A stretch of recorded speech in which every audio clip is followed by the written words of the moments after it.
e começou a crescer. Fala um pouco dessa extensão do trabalho, né? Porque não ficou só aqui.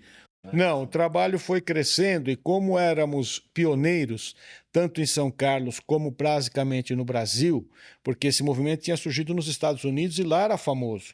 Aqui no Brasil ele era ainda restrito, porque se achava que drogado tinha que prender. A solução para drogado era morrer ou prender ou pôr no hospício, como eles punham e dava choque na cabeça e tal. E isso não curava. Só que foi aparecendo, através desse movimento, a sociedade foi tomando ciência de que Jesus Cristo curava. Então, quando nós tínhamos lá 10, 12 pessoas curadas no final de um ano, a gente ia na Câmara Municipal e fazia um evento, entregava um diploma. E isso os vereadores, os prefeitos, o juiz, o promotor, todo mundo ficou sabendo. Então começaram a dar carta de recomendação para a gente. Com essas cartas, nós íamos em outra cidade e apresentavam para as autoridades o nosso trabalho. E aí eles nos davam carta branca para trabalhar em outra cidade. Então nós tivemos em Florianópolis, tivemos em Orleans, em Ijuí, tivemos em Canoas, tivemos em Porto Alegre. Nós fazíamos palestras para o Exército, Marinha e Aeronáutica a respeito dessa maravilha que Jesus Cristo fazia. E muitos foram se convertendo. A Igreja Católica nos deu muito apoio. Os maçons nos ajudaram com cartas, então uma carta de um maçom abre portas de outra cidade muito facilmente, né? E os espíritas nos amparavam, que a gente visitava todas as religiões, né? Falando do que Cristo fazia e do que Cristo estava fazendo. E isso foi multiplicando e estivemos em outras cidades, por exemplo, em Florianópolis, nós ganhamos um programa de televisão. Toda sexta-feira nós estávamos na televisão e as pessoas traziam os drogados. A gente levava para o Centro de Recuperação de Orleans. Lá ele recebia a palavra de Deus, era batizado com o Espírito Santo, depois voltava a dar testemunho na televisão. Então a gente ficou famoso, as pessoas nos abraçavam nas ruas de Florianópolis, a gente era muito conhecido, né? A glória para o Senhor Jesus e a fama para nós. Nessa época, pastor Marçal, qual seria o percentual de recuperação? Nessa época, o percentual era 80% a 90% de recuperação. 10% perdíamos. Era uma recuperação muito boa. Por isso que foi proliferando o trabalho, né? Porque todo lugar que a gente ia, pessoas ruins da sociedade se convertiam e mudavam de vida e passavam a dar bom testemunho. Entendi. Ou seja, havia uma mudança na vida da pessoa e uma mudança na sociedade. Exatamente. Né?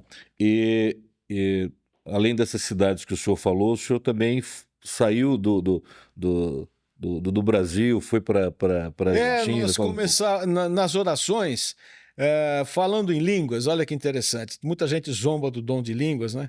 Mas falando em línguas, nós começávamos a falar em uma espécie de um castelhano. E fomos chamados para Buenos Aires nessas orações. Vá para Buenos Aires. E nós fomos com uma Kombi, todo o equipamento de som amarrado atrás da Kombi, a Kombi cheia de gente, dividido com uns baús assim dentro da Kombi, onde a gente colocava os alimentos e comia no meio da estrada, e ia indo, ia indo, ia indo, sem dinheiro, sem nada, pela fé. E chegamos em Buenos Aires. Em Buenos Aires, Jesus nos deu uma boate que se chamava Satanic. E o cara que deu essa boate para nós usarmos, ele se chamava Daniel Begini. E ele morava em Pinar de Rocha. Pinar de Rocha é a casa onde morou Rocha, um dos presidentes argentinos. E ele tinha nisso uma boate. E nós fomos fazer um show na boate, porque nós tocávamos rock and roll cristão. Naquela época era um escândalo, a Assembleia de Deus abominava. Mandaram pastores de lá para me excluir aqui, só que nós fomos avisados antes para o Espírito Santo e mandamos a nossa carta para o Ferreira, e com o Ferreira ninguém podia, então não nos expulsaram da igreja.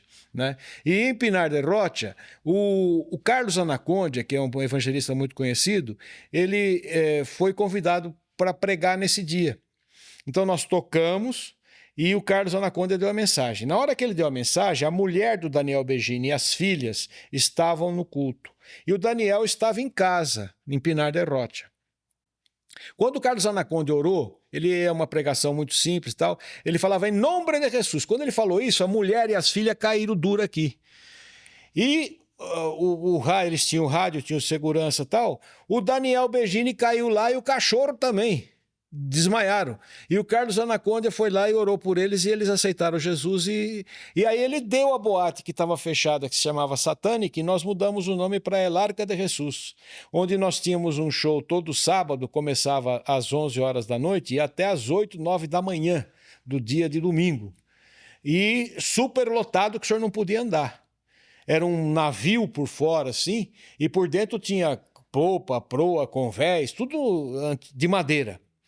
E foi um período de muita conversão, e onde muitos grupos se formaram ali também, justamente porque eles tocavam, a gente tocava, e tem grupos até hoje na Argentina que fazem sucesso no mundo cristão, que nasceram naquele então.